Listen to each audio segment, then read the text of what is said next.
The bullet that killed Cole Davies' brother hadn't been meant for him. But that hardly mattered when they lowered the pine box into the hard Wyoming ground outside Denver in the spring of 1876. Cole stood apart from the small gathering of mourners, his jaw set like granite, watching the preacher's lips move without hearing the words. He'd stopped believing in much of anything that day, especially the notion that a man could build something lasting in this world. Love, family, hope, all of it seemed like fool's gold, glittering and worthless when you looked close enough. 3 months later, Cole rode into Denver proper with nothing but his horse, his gun, and a reputation for being able to track anything that moved across the Wyoming plains.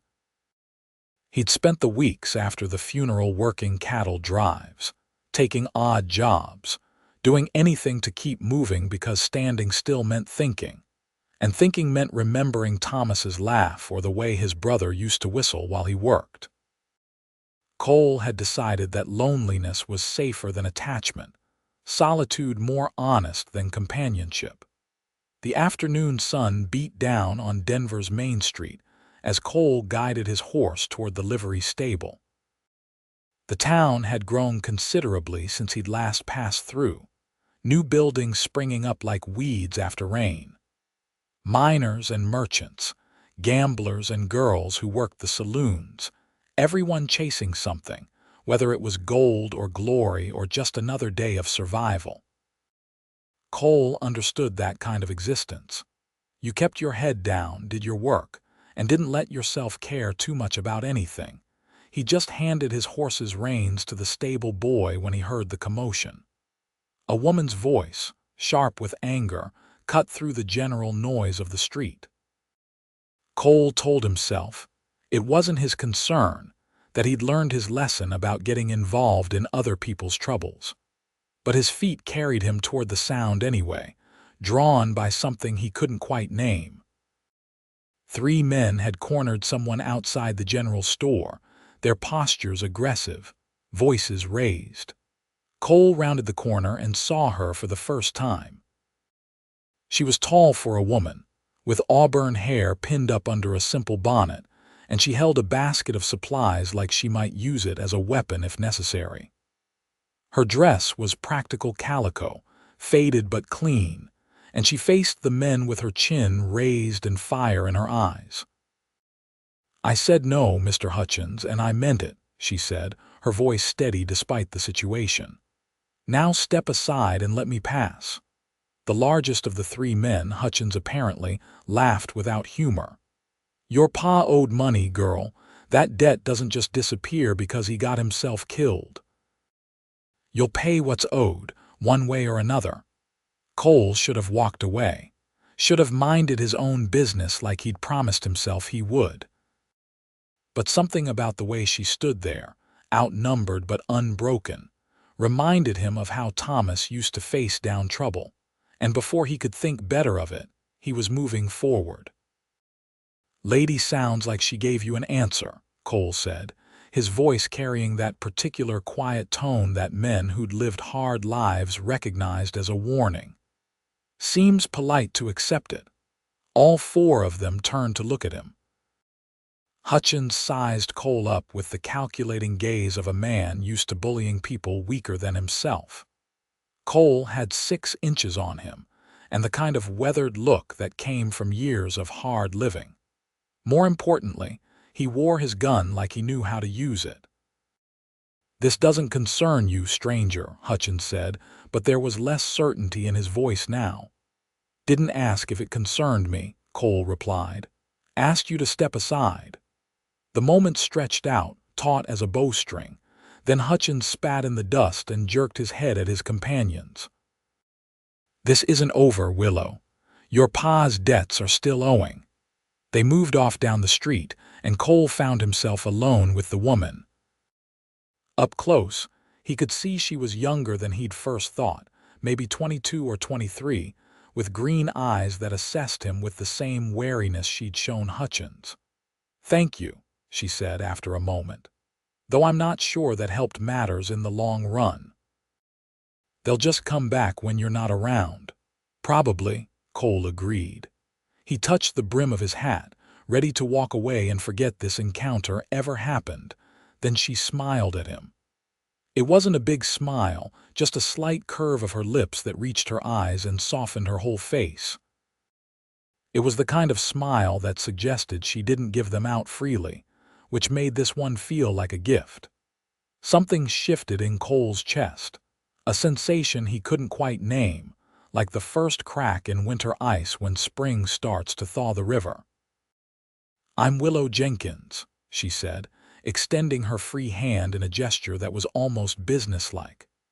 "And I suspect I'm now in your debt as well, though I hope you'll prove more reasonable about collecting than Mr. Hutchins." Cole took her hand, noting the calluses that spoke of hard work. "Cole Davies, and you don't owe me anything." "Well, Mr. Davies, I disagree. The least I can do is offer you a meal. I run a boarding house just off the main street, and I was about to start preparing supper anyway." She paused, then added with a touch of humor, "Fair warning, I'm not the best cook in Denver, but I'm far from the worst." Every instinct Cole had developed over the past 3 months told him to decline to walk away, to not let this connection, however slight, take root. But his stomach was empty, and something about Willow Jenkins made him curious in a way he hadn't been curious about anything in a long time. "Suppose I could eat," he said finally. Willow's boarding house was a 2-story structure that had seen better days, but was clearly maintained with care. The paint was fading, but the windows were clean, and the small front garden showed signs of recent tending. Inside, the place was neat if sparse, furnished with mismatched pieces that were nonetheless solid and functional. "I've got 4 rooms upstairs for boarders," Willow explained as she led him through to the kitchen. "Right now only 2 are occupied. Business has been slow since my father died 2 months ago. Some folks in town seem to think bad luck is contagious." She said it matter-of-factly, but Cole heard the hurt underneath. He set his hat on a hook by the door and watched as she unpacked her basket and began preparing food with efficient movements. "What happened to your father?" he asked, surprising himself. He normally didn't pry into other people's business. Willow's hand stilled for just a moment. "Mining accident. He'd been working a claim outside town, nothing that ever paid much, but he kept hoping. There was a collapse." She resumed cutting vegetables, her knife moving with precise strokes. "Hutchins claims my father borrowed money from him for equipment and supplies. Maybe he did. My father wasn't always practical about such things, but the amount Hutchins is demanding seems far more than what any reasonable loan would have been." "You got any proof of the loan? Papers?" "If there were papers, I haven't found them, and Hutchins conveniently can't produce any either. He says it was a gentleman's agreement." She looked up, meeting Cole's eyes. "I'm not naive, Mr. Davies. I know what he really wants. He's been trying to get his hands on this property for months. My father kept refusing to sell, and now Hutchins thinks he can pressure me into giving it up." Cole nodded slowly. It was a common enough story in towns like Denver, where property values rose with every new strike and unscrupulous men looked for ways to take advantage of the vulnerable. "What will you do?" "Keep refusing," Willow said simply. "This house is all I have left of my family. My mother died when I was young, and my father, for all his faults, built this place with his own hands. I won't give it up without a fight."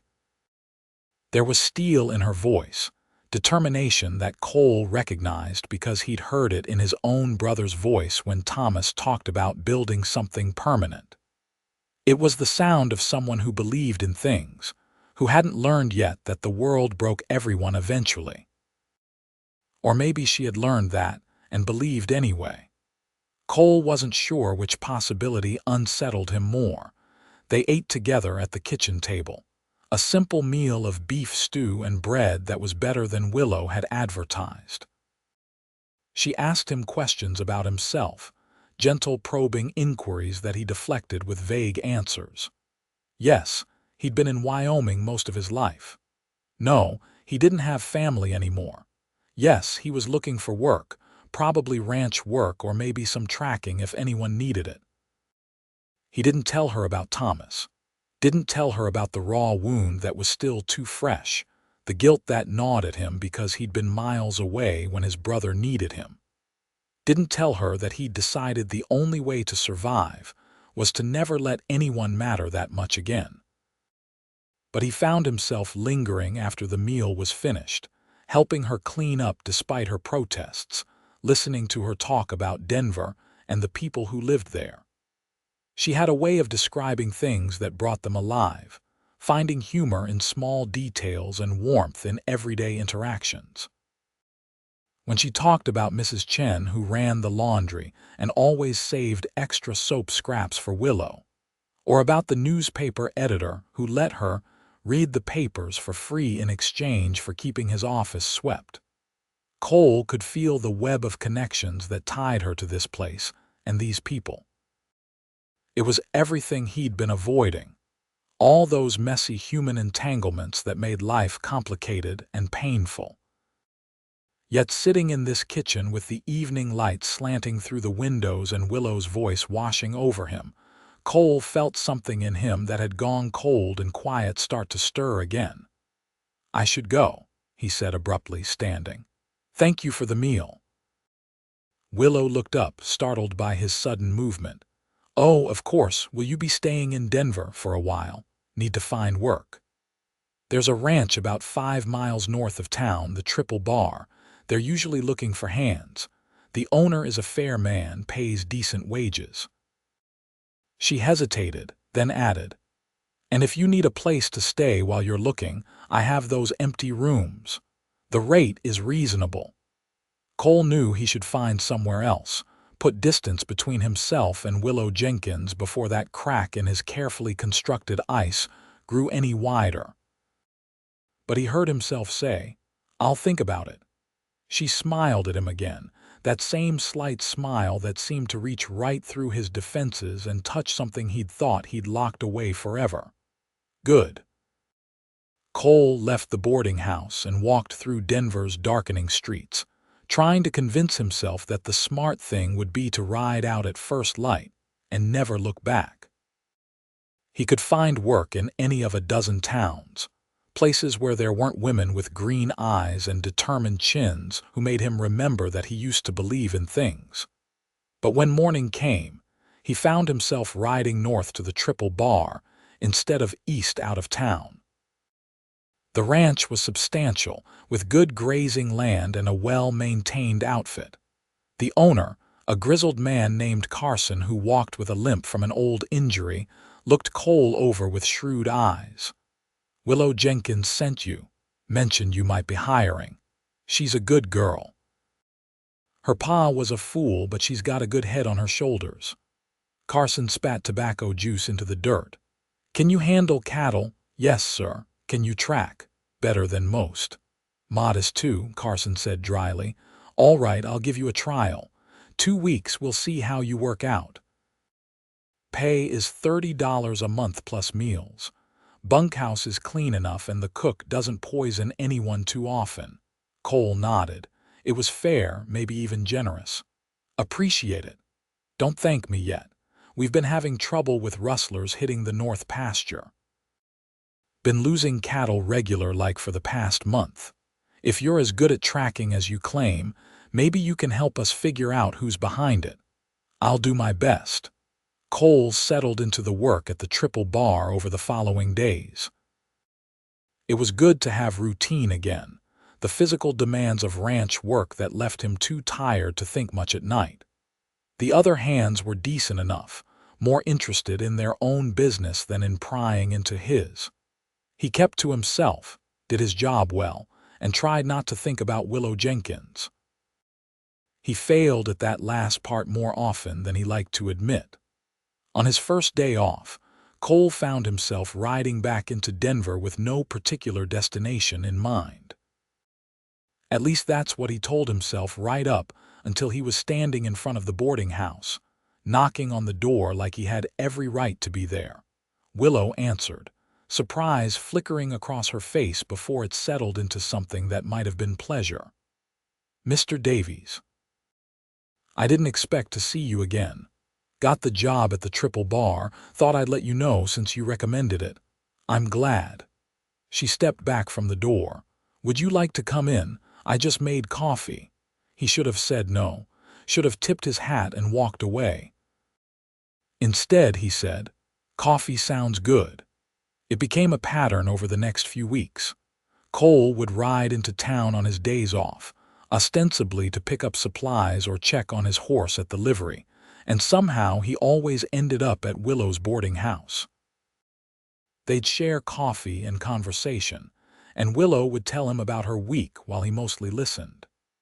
She talked about the boarders who came and went, about her efforts to keep the house running despite Hutchins's continued pressure, about her small daily victories and frustrations.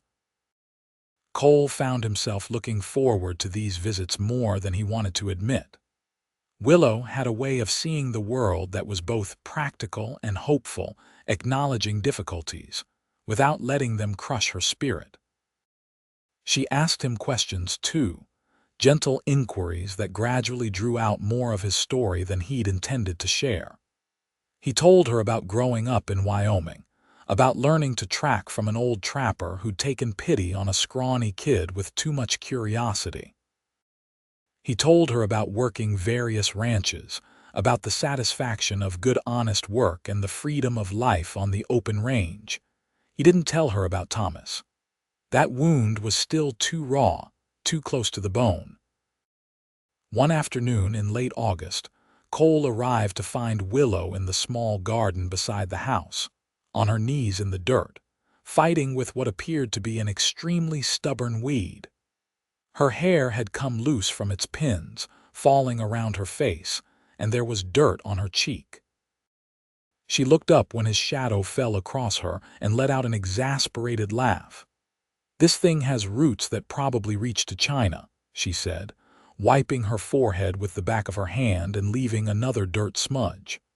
"I swear it's personally offended by my existence." Cole dismounted and walked over, studying the situation. "You're pulling at the wrong angle. Here." He knelt beside her, his hands covering hers on the weed's stalk. "You have to get leverage under the root ball. Pull straight up, not at an angle." Together they pulled, and the weed came free in a shower of dirt. Willow let out a whoop of triumph that made Cole smile despite himself. She turned to look at him, still laughing. Her face lit up with simple joy over such a small victory, and he realized how close they were kneeling there in the garden dirt. Close enough that he could see the flecks of gold in her green eyes, close enough to catch the scent of lavender soap and sun-warmed skin. Something passed between them in that moment, an awareness that shifted the nature of whatever this was between them. Willow's laughter faded, her eyes searching his face with an intensity that made Cole's heart hammer against his ribs. "Cole," she said softly, and hearing his name in her voice did something to him. He stood abruptly, backing away. "I should go. Need to get back to the ranch." Confusion and hurt flickered across Willow's face, but she masked it quickly. "Of course. Thank you for the help with the weed."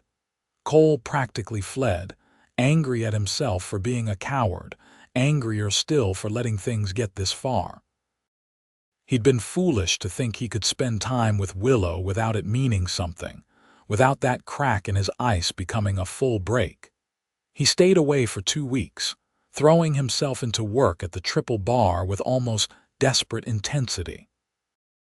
Carson had asked him to investigate the rustling problem, and Cole spent long hours tracking across the northern range, looking for signs of the thieves who'd been plaguing the ranch. It was easier to focus on that concrete problem than to think about green eyes and dirt-smudged cheeks, and the way Willow's laugh made something in his chest feel both tight and light at the same time. The other hands noticed his mood, giving him wider berth than usual. Cole knew he was being surly and difficult, but he couldn't seem to help it. He felt like a man trying to hold back a river with his bare hands, fighting against something inevitable and overwhelming. It was Carson who finally called him out on it. The older man found Cole in the barn one evening, ostensibly checking on a horse with a sore hoof.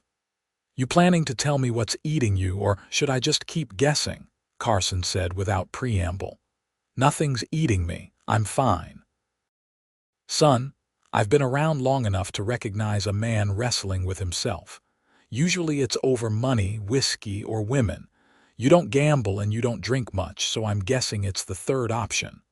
Cole's jaw tightened. "My personal business is my own. Fair enough. But when a man's personal business starts affecting his work, it becomes my business. You've been scattered lately, distracted. That's dangerous on a ranch." Carson paused. "This about Willow Jenkins." The name hit Cole like a physical blow. "What makes you say that?" "She came by here last week, asking about you. Wanted to know if you were all right since you'd stopped coming by her place. She looked worried." Cole closed his eyes.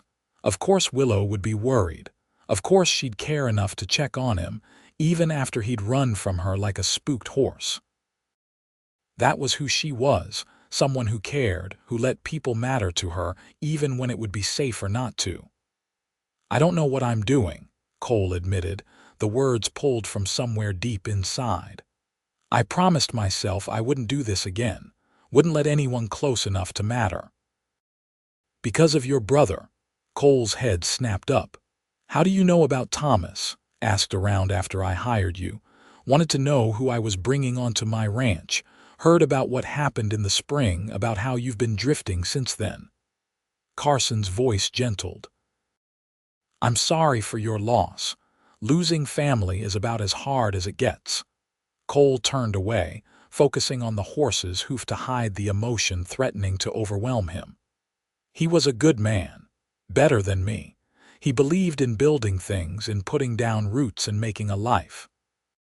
Fell in love, was planning to get married.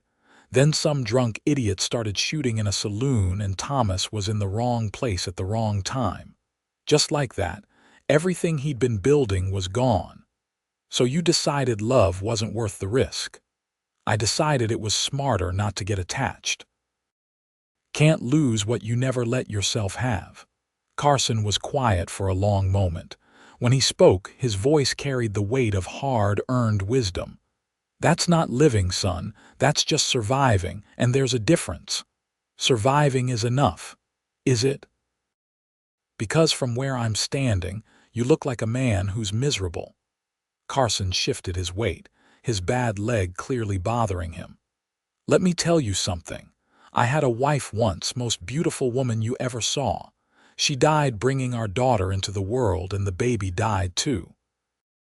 Both of them gone in one terrible night. I thought I'd die from the grief of it, thought I'd never recover." Cole looked at the older man with new eyes, seeing the old pain still lingering there. "For a long time, I was angry at myself for falling in love with her, for being foolish enough to think we could have something lasting in this world. Thought if I just kept my distance, never let myself care, I wouldn't have felt that kind of pain." Carson met Cole's gaze directly.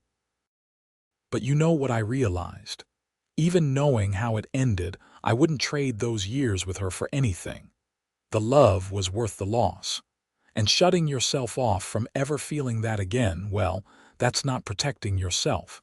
That's just a different kind of dying."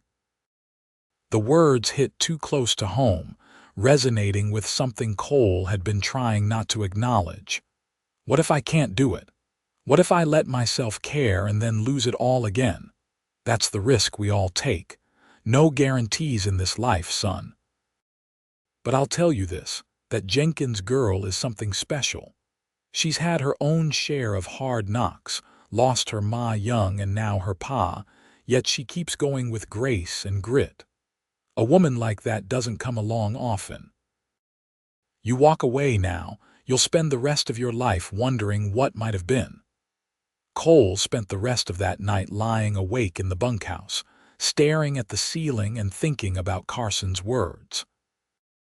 He thought about Thomas, about how his brother had chosen love despite knowing the world was dangerous and uncertain. Thomas had believed the risk was worth it, had been planning a future right up until that future was stolen from him. Would Thomas want Cole to shut himself off from life? To let fear and grief turn him into something hard and closed? The answer, when Cole was honest with himself, was no. Thomas had loved with his whole heart, and he would have wanted Cole to do the same. As dawn light began seeping through the bunkhouse windows, Cole made a decision. He was terrified, more scared than he'd been facing down armed men or tracking dangerous game through wilderness. But he was done running. He rode into Denver as soon as his chores were finished that morning, not letting himself hesitate or second-guess. The boarding house looked the same as always, slightly shabby but well-maintained, Willow's touch evident in the tended garden and clean windows. Cole knocked on the door, his heart pounding. When Willow answered, he saw surprise flash across her face, followed by something more guarded. She'd put up walls since he'd run from her, and he couldn't blame her for that. "Cole, this is unexpected. Can I come in? I need to talk to you." She hesitated, then stepped aside. "All right." They stood in the front room, an awkward distance between them that hadn't been there before. Cole took off his hat, turning it in his hands, trying to find the right words. "I'm sorry," he said finally, "for running, for staying away, for being a coward." Willow's expression softened slightly. "You don't owe me any explanations. We're just friends, or whatever we are. That's just it." "I don't know what we are, and that scares me more than I can say." Cole took a breath, forcing himself to continue. "I had a brother, Thomas. He died 3 months ago, shot in a stupid accident that never should have happened. He was younger than me, and he was good, Willow. Better than me in every way. He believed in love and family and building something lasting. He was going to get married, start a life, and then he was just gone." He saw understanding dawn in Willow's eyes, but she didn't interrupt, letting him get the words out. "I decided after that I wouldn't let myself care about anyone again. Figured if I kept everyone at a distance, I couldn't be hurt like that again. Then I met you, and you smiled at me, and everything I believed about keeping myself separate just fell apart." "Cole," Willow said softly. "Let me finish, please." He stepped closer to her, close enough to see the pulse beating in her throat. "I've been falling for you since that first day outside the general store, maybe since that first smile, and it terrifies me because I know how much it hurts to lose someone you care about. But I finally realized that shutting you out, staying away, that hurts too. Different kind of hurt, but just as real." Willow was looking at him with those green eyes that seemed to see right through to his core. "What are you saying?" "I'm saying I don't want to run anymore. I'm saying that whatever this is between us, I want to see where it goes. I'm saying I'm tired of being afraid." He reached out, gently touching her cheek where the dirt smudge had been that day in the garden. "I'm saying I think I'm falling in love with you, and I'd like permission to keep doing that if you'll have me." For a moment that stretched like eternity, Willow just stared at him. Then her eyes filled with tears, and she let out a laugh that was half sob. "You foolish man. Of course I'll have you. I've been falling for you too, and I thought I'd ruined it somehow, that you decided I wasn't worth the trouble." "You're worth every trouble," Cole said, and then he was pulling her close, his arms around her, and she was wrapping hers around him just as tightly. They stood there in the middle of her front room, holding each other like they were both afraid to let go. When they finally pulled apart, Willow was wiping her eyes and laughing. "I must look a mess. You look beautiful." She smiled at him, that smile that had changed everything, and Cole kissed her. It was gentle and careful, a first kiss that felt like a promise. When they broke apart, he rested his forehead against hers. "I need to be honest about something," he said. "I'm still scared. Still worried about losing you. That probably won't go away anytime soon." "I'm scared too," Willow admitted. "I've lost my mother and my father. I know how much it hurts. But I'd rather have you, and risk that pain than live without ever knowing what we could be together." They spent the rest of that day talking, really talking, sharing the stories they'd been holding back. Cole told her everything about Thomas, about his childhood, about the guilt he carried for not being there when his brother needed him. Willow told him about her mother's long illness, about watching her father slowly give up after her mother died, about the loneliness of being the only one left. "I think that's why this boarding house matters so much to me," she said as they sat together on the front porch, watching the sun set over Denver.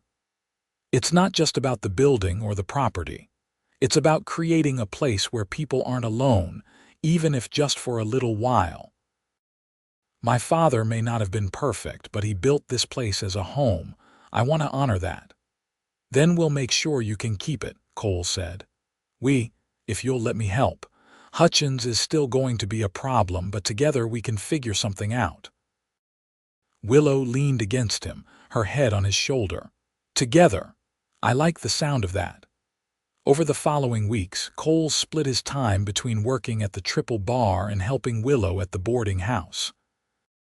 He finally solved the rustling problem at the ranch, tracking the thieves to a canyon hideout and leading Carson and the other hands to reclaim the stolen cattle. His success earned him a permanent position and Carson's respect, which felt good in a way Cole hadn't expected. But it was the time with Willow that really mattered. They fell into an easy rhythm, working side by side on repairs to the boarding house, sharing meals, talking late into the evening about everything and nothing. Cole found himself laughing more than he had in months, the grief over Thomas's death beginning to soften from a sharp edge into something he could carry without it cutting him constantly. Willow was good for him, bringing light into places that had gone dark. And he hoped he was good for her too, offering protection and partnership, and the knowledge that she didn't have to face the world alone anymore. The problem of Hutchins came to a head in October. Cole was at the boarding house repairing a loose step when the man arrived with 2 companions, his face red with anger. "Miss Jenkins, my patience has run out. You'll pay what's owed or I'll take this property to settle the debt." Willow came out onto the porch, wiping her hands on her apron. "Mr. Hutchins, I've told you repeatedly that I have no record of any legitimate debt. If my father truly owed you money, you should have papers proving it. A gentleman's word should be enough. Perhaps, but you're no gentleman." The words were delivered calmly, but Cole saw Hutchins's face darken dangerously. "You watch your mouth, girl. I'm being generous giving you this much time. There are laws about unpaid debts." Cole stepped forward, moving to stand beside Willow. "Funny thing about laws, they require actual proof. Documentation, things you seem to be lacking." Hutchins turned his anger on Cole. "This is none of your concern, Davies. Anything concerning Miss Jenkins is my concern." "Oh, is that how it is? Playing house with her, are you?" Hutchins's smile was ugly. "People in town are already talking about how she's let some drifter move in. Not proper for an unmarried woman. Might affect her ability to keep this place running. People start questioning her reputation." Cole felt his temper flare hot, but Willow put a hand on his arm, steadying him. "My reputation can withstand gossip, Mr. Hutchins, and I think we're done with this conversation. Unless you can produce legitimate proof of debt, I suggest you leave my property." "This isn't over." "Yes, it is." The new voice came from the street. They all turned to see Carson riding up, along with 2 other men Cole recognized as prominent ranchers in the area. Carson dismounted, walking up to join them with his distinctive limp. "Hutchins, I believe the lady asked you to leave."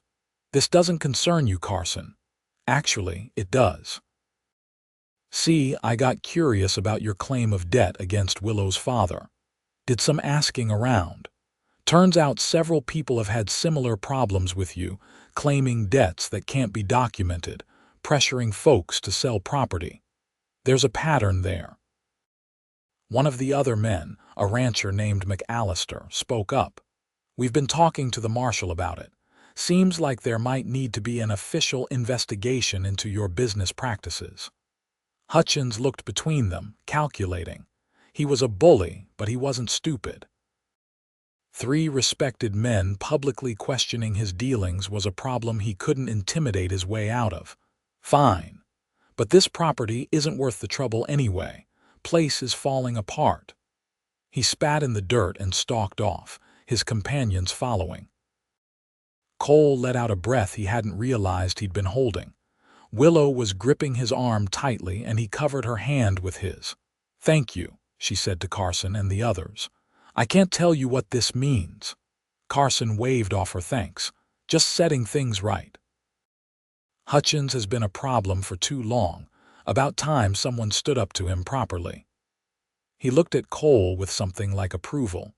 "Your man here came to me a few weeks back, asked me to help look into the situation. We've been gathering evidence, talking to people. Should be enough to keep Hutchins from bothering anyone else for a good long while."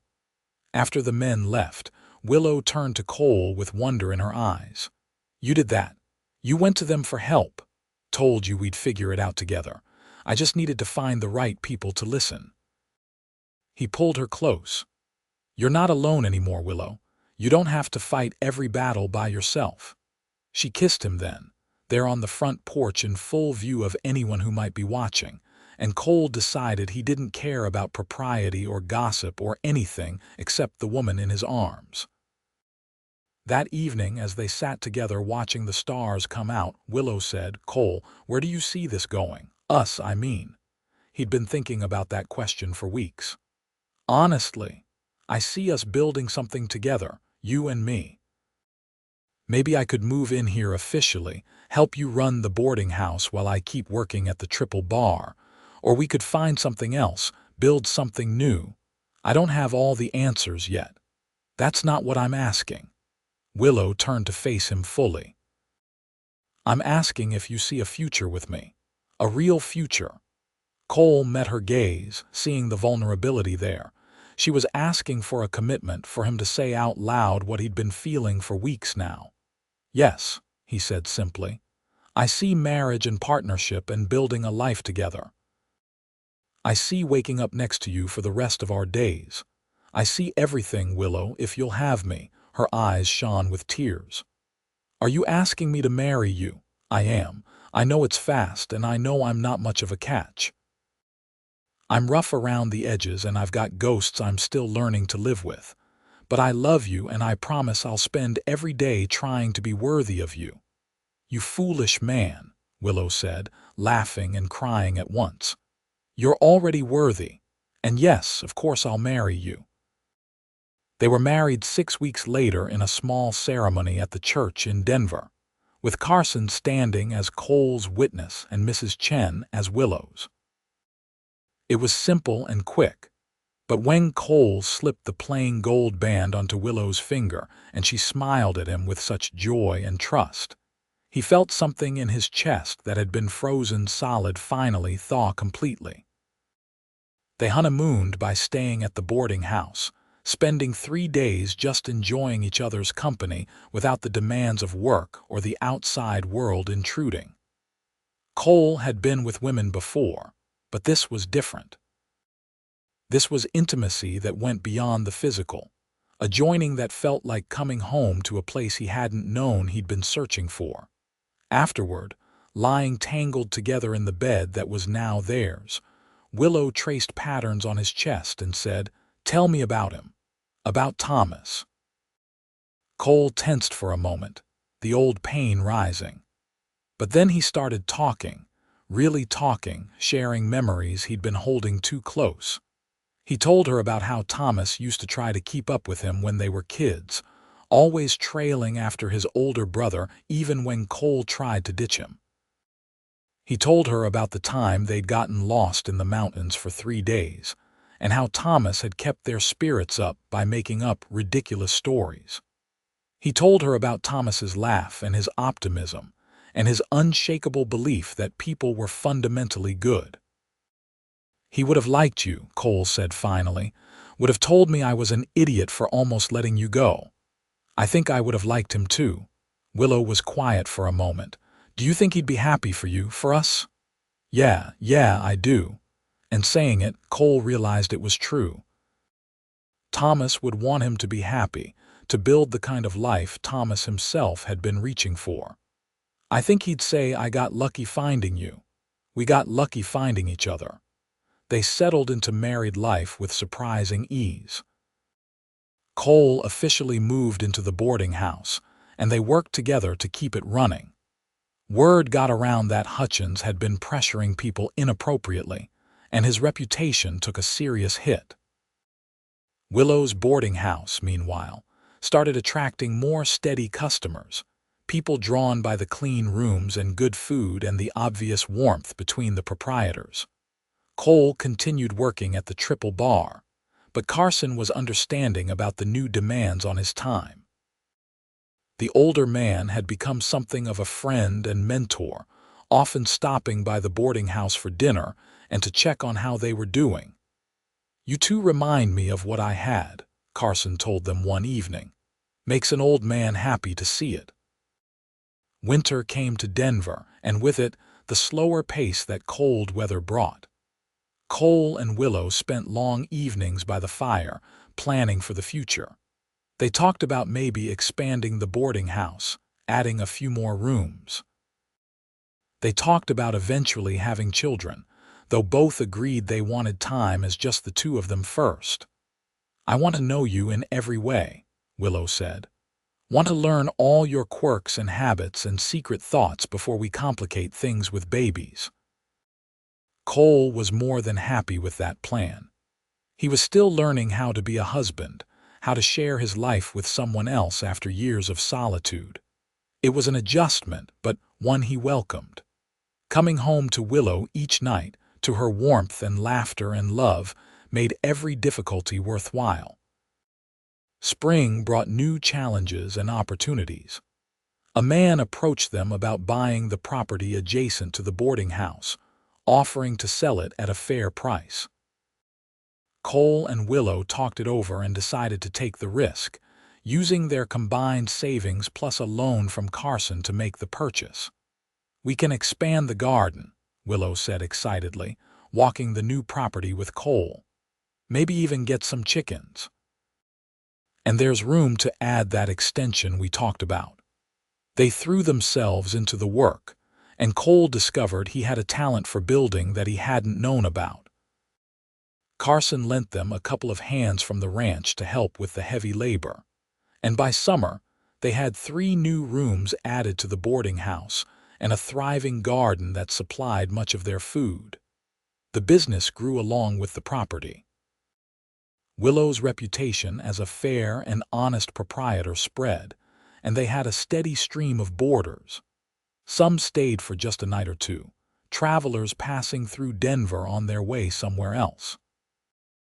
Others stayed for weeks or months, miners and merchants and railroad men who needed a clean place to sleep and good meals.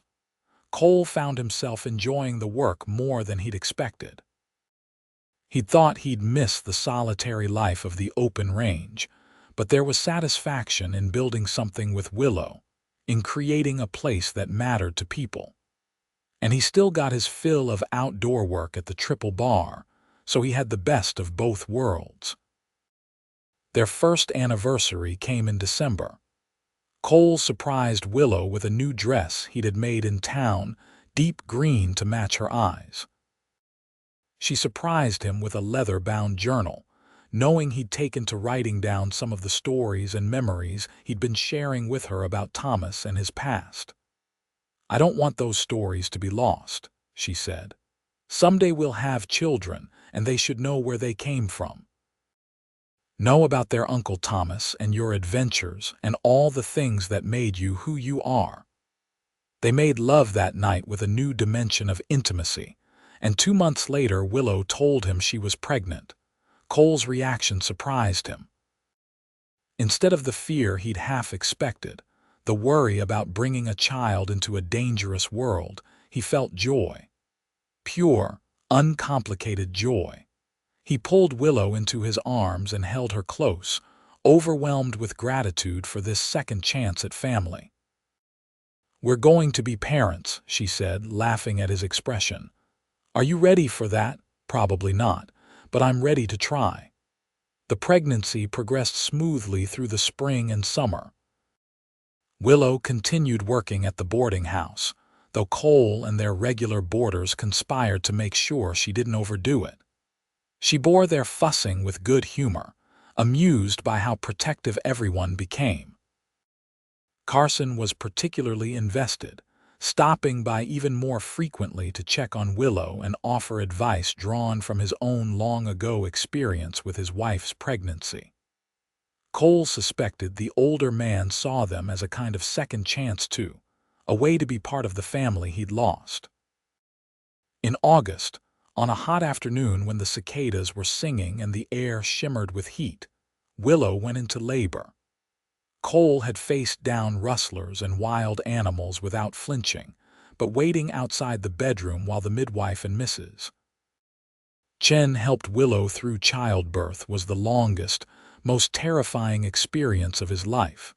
He thought about Carson losing his wife and baby, about all the things that could go wrong. He thought about Thomas and about how fragile life was, how quickly everything could be taken away. He paced and prayed and made bargains with God, promising anything if Willow and the baby would just be all right. When he finally heard the baby's cry, strong and healthy, Cole's knees almost buckled with relief. Mrs. Chen opened the door, her face wreathed in smiles. "You have a son, Mr. Davies. And your wife is doing wonderfully." Cole entered the room to find Willow propped up in bed, sweaty and exhausted but beaming. In her arms was a tiny bundle, and when she pulled back the blanket to show him their son, Cole felt his heart expand in a way he hadn't known was possible. "He's perfect," Willow whispered. "Do you want to hold him?"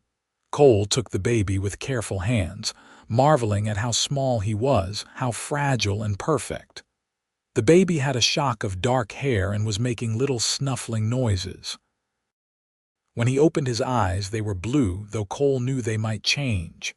"Hello, little one," Cole said softly. "I'm your father, and I promise I'm going to do my best by you." "What should we name him?" Willow asked. Cole looked down at his son, then up at his wife. "I was thinking Thomas." "If that's all right with you." Willow's eyes filled with tears. "Thomas Davies. It's perfect." They named him Thomas Cole Davies, honoring both the brother Cole had lost and the new beginning they were building together. Young Tommy, as they took to calling him, was a healthy baby with strong lungs and an appetite that kept Willow busy. Cole discovered that fatherhood suited him. He loved the weight of his son in his arms, the way Tommy would grip his finger with surprising strength, the peaceful expression on the baby's face when he slept. It was terrifying, too, this depth of love and vulnerability, but Cole was learning to live with the fear. To accept that loving people meant accepting the risk of loss. Carson visited the day after Tommy was born, standing over the cradle with an expression of such bittersweet joy that Cole had to look away. "He's a fine boy," the older man said gruffly. "You two did good. Thank you for everything. For giving me that job, for helping with Hutchins, for being there for us." Carson waved off the thanks, but Cole could see he was pleased. "You're family now, both of you. Family looks after each other." The next few years passed in a blur of activity and growth. Tommy grew from a baby into a toddler, then into a little boy with his mother's green eyes and his father's serious expression. He was curious about everything, constantly asking questions and getting into mischief. The boarding house continued to thrive, becoming known as one of the best places to stay in Denver. Cole and Willow had added a dining room that also served meals to non-boarders, and Willow's cooking had improved to the point where people came specifically for her food. Cole still worked at the Triple Bar part-time, though Carson had promoted him to foreman, overseeing the other hands and managing the day-to-day operations. It meant better pay and gave Cole flexibility to balance ranch work with helping Willow and raising Tommy. When Tommy was 3, Willow became pregnant again. This time Cole was less terrified, trusting in Willow's strength and the skilled midwife they'd used before. Their daughter was born on a cold November morning, arriving quickly and efficiently like she knew exactly where she was going.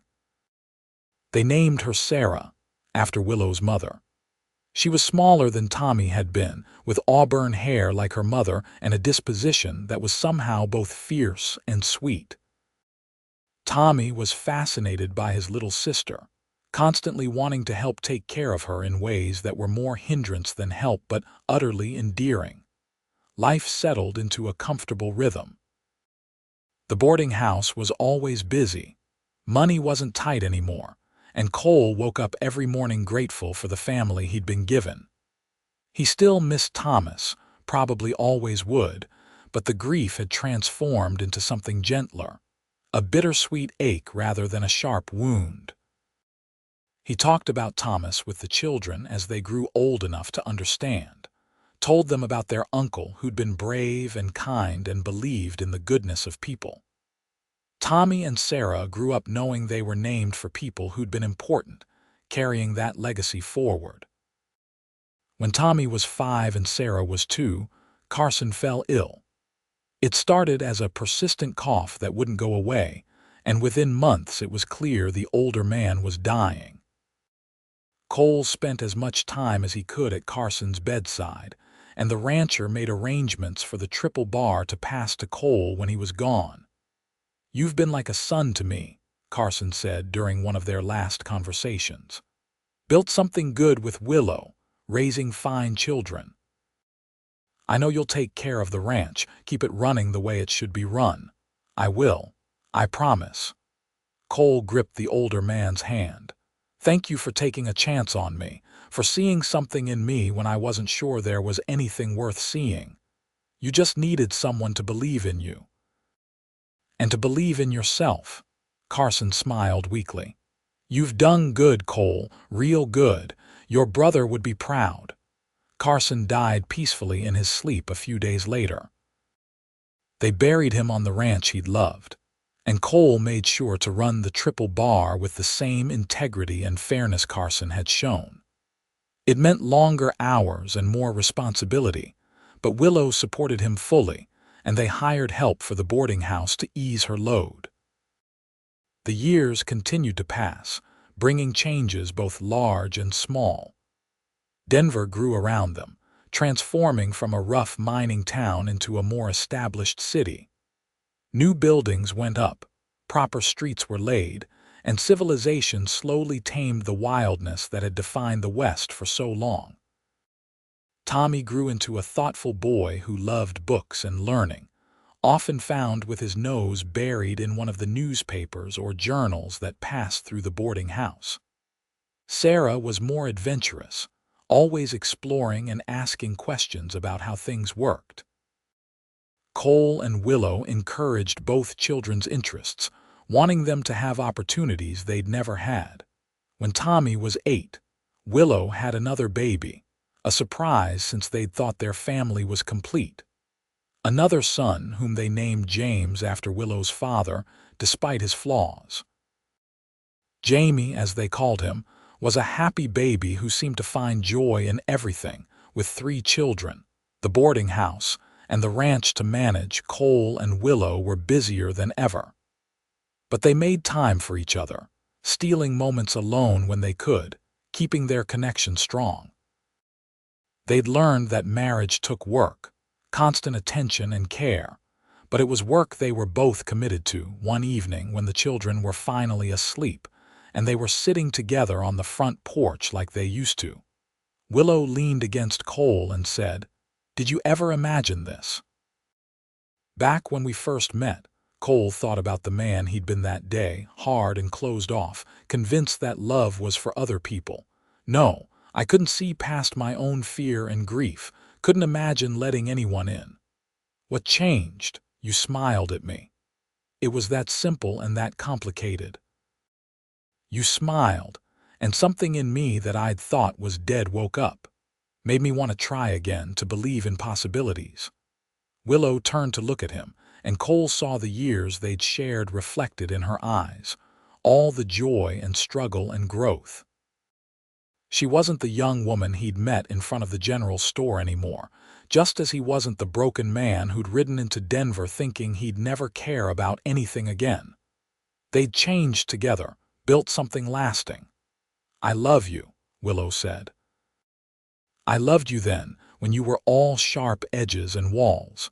And I love you now, when you're the man who reads bedtime stories to our children and who makes sure every person who stays at our boarding house feels welcome.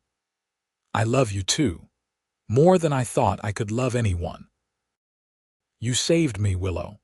"No, you saved yourself. You chose to take a risk, to open up, to build something instead of running. I just gave you a reason." They sat in comfortable silence, watching the stars come out over Denver. Inside, their children slept safely. The boarding house stood solid around them, full of life and possibility. The Triple Bar Ranch prospered under Cole's management, providing employment for dozens of men. They'd built a good life, earned through hard work and love and a willingness to keep showing up even when things were difficult.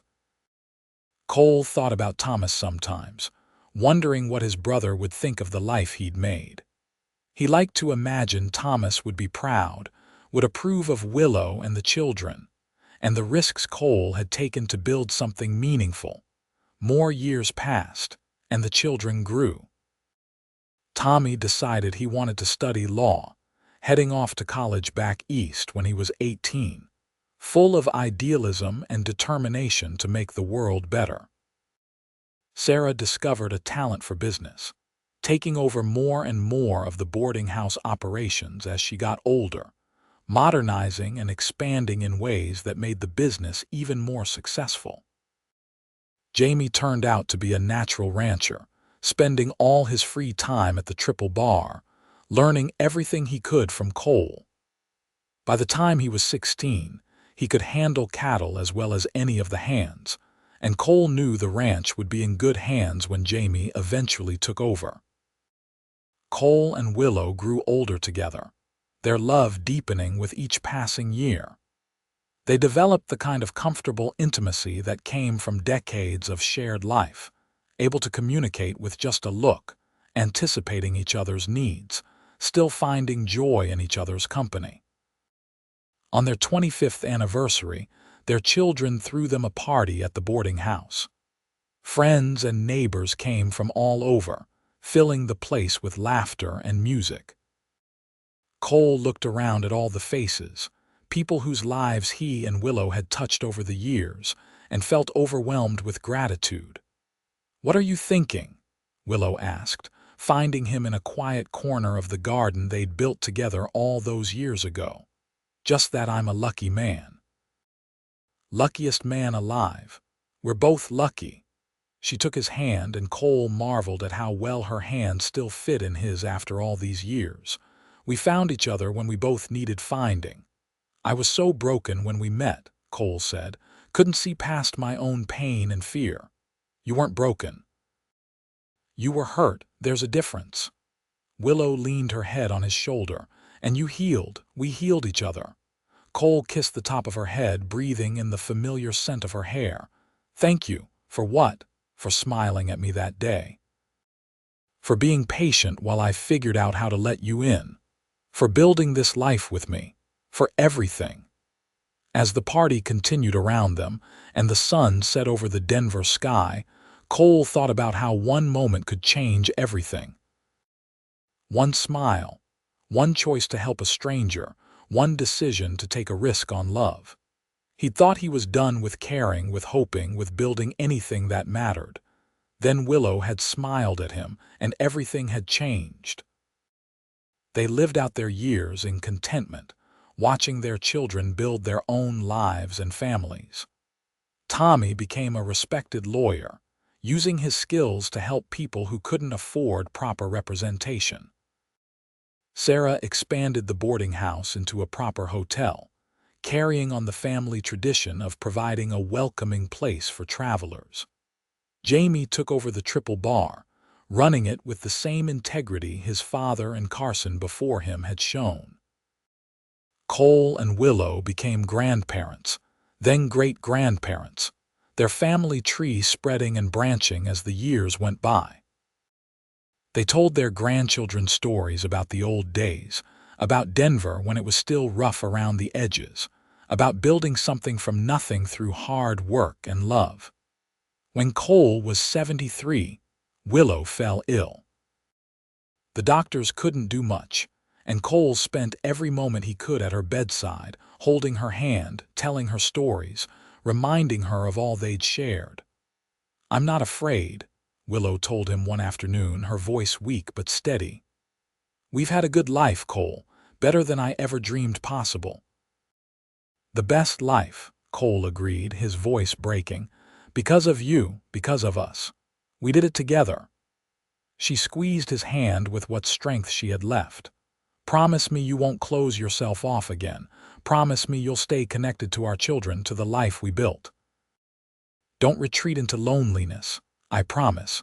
Though I don't know how to be in this world without you. You'll figure it out. You're strong enough." Willow smiled at him, that same smile that had changed his life all those years ago. "I love you, Cole Davies. Loving you was the best thing I ever did. Loving you was the best thing I ever did too." Willow died peacefully 3 days later, surrounded by their children and grandchildren, Cole holding her hand until the very end. The grief was overwhelming, as bad as losing Thomas had been. Maybe worse, because he'd had so many more years with Willow, so many more memories and moments that would now be shadowed by loss. But Cole kept his promise. He didn't close himself off, didn't retreat into the kind of isolated hardness that had defined him after Thomas died.